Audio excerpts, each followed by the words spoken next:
In Montecito, California, a 9.3 square mile coastal enclave nestled between the Santa Ynez Mountains and the Pacific, where gray whales swim by the shoreline, avocado and citrus trees bear fruit nearly year-round, and there's nary a sidewalk in sight. Multi-acre properties near the beach routinely sell for upward of $20 million.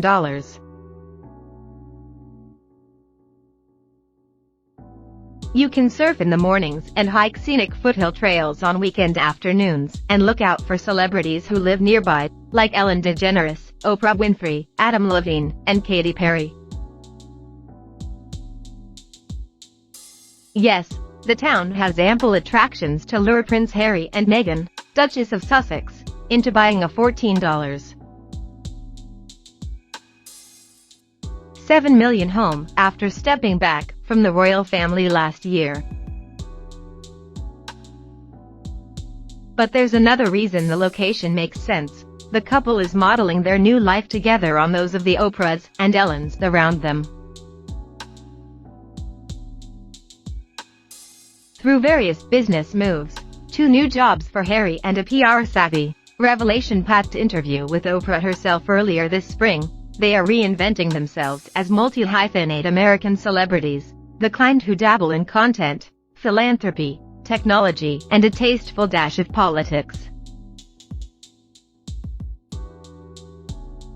Essentially, they are becoming a brand, and their unique royal sparkle would make them especially well-positioned to leverage that brand across many different areas. That wasn't an option for Harry's great-great-uncle, the Duke of Windsor, when he abdicated his position as king back in 1936.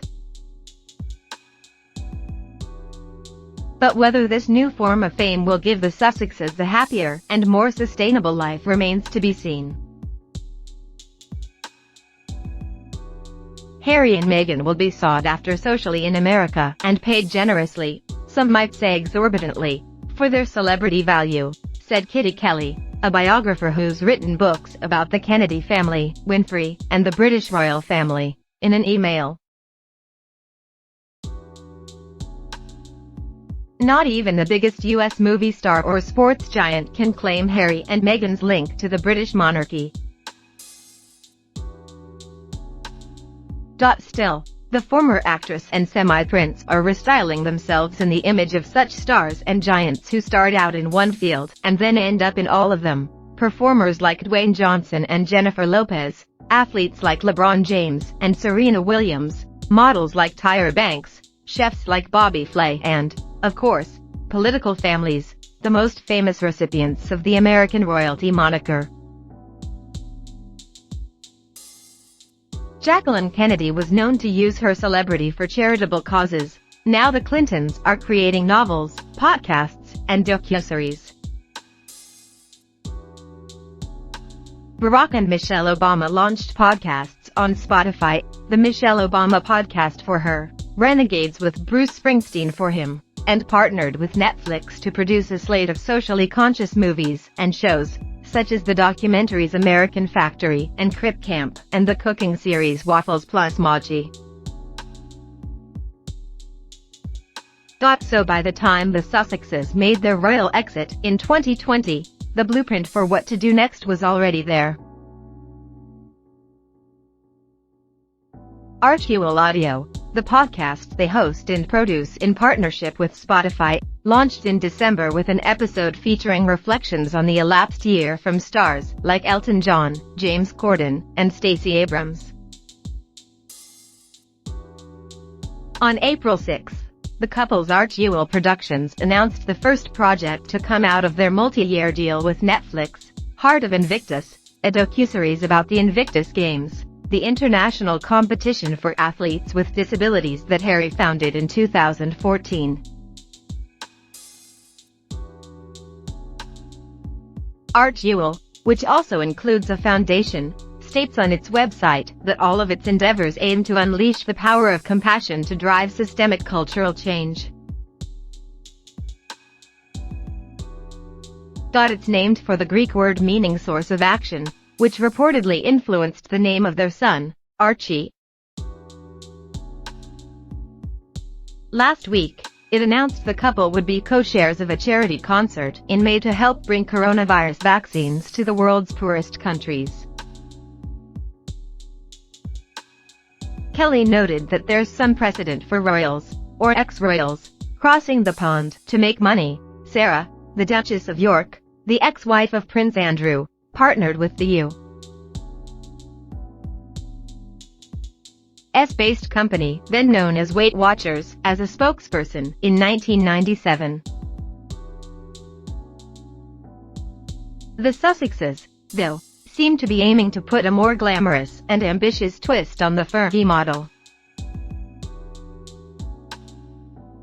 After the arrival of their second child, a girl, later this year, Meghan will eventually resume some of her philanthropic work on behalf of women and girls.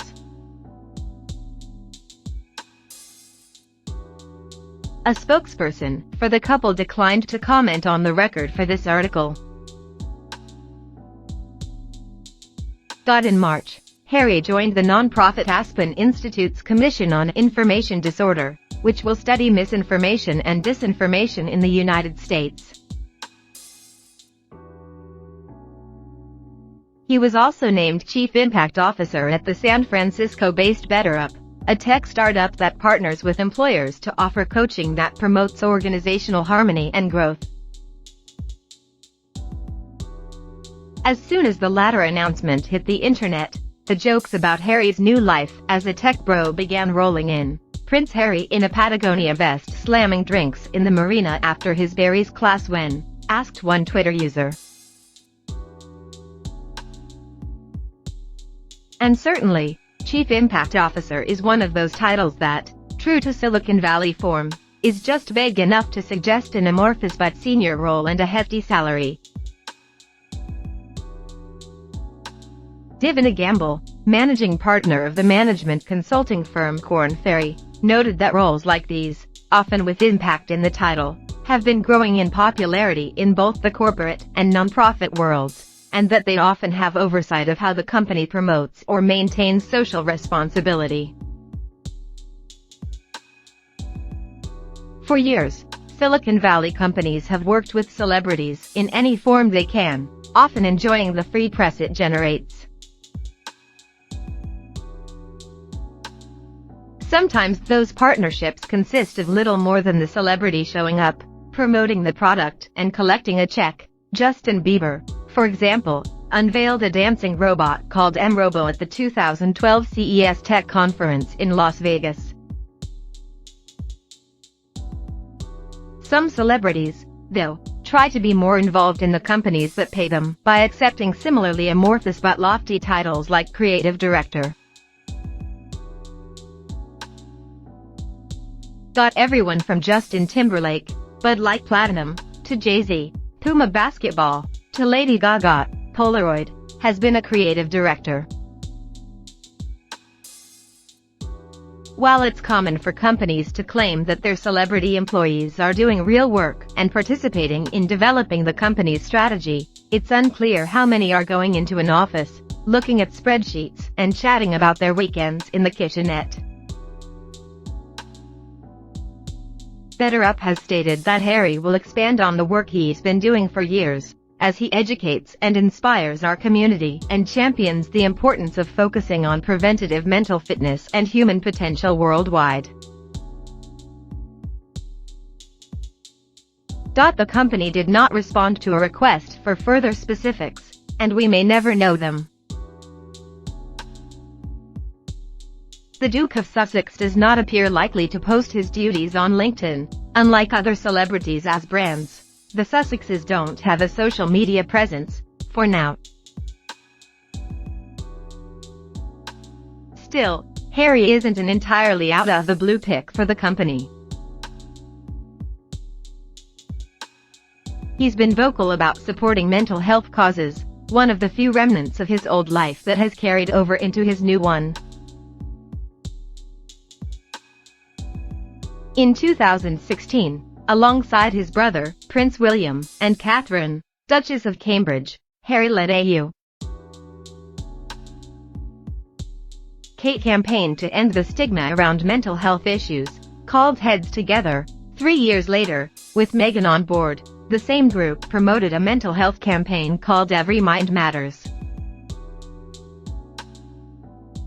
Stateside, Harry is continuing work on a documentary series about mental health with Winfrey for Apple TV+. First announced in 2019, the series was delayed by the couple's move from the UK and then by COVID-19. When the Duke of Windsor, former King Edward VIII, left the throne 85 years ago to marry Wallis Simpson, a divorcee and an American, their post-royal lifestyle was posh. The Duke wrote a memoir and served for 5 years as the governor of the Bahamas. They lived luxuriously in the Bahamas and Paris, and always traveled as royal guests, Kelly noted in an email. That said, a 2018 biography of Simpson painted a picture of an unhappy union, and the Duke's legacy has come under scrutiny for his apparent pro-Nazi sentiments. In their new life, Meghan and Harry may similarly enjoy some of the perks of still being blood relations of the royals. Unlike the Duke and Duchess of Windsor, who were known to host parties often, the Sussexes seem to crave a somewhat private home life. Their chosen home of Montecito may be the perfect place to pursue it. In the quiet Santa Barbara-adjacent village, celebrities and moguls can count on being able to go about their business each day ungawked at and unapproached. They're left in peace. They raise their families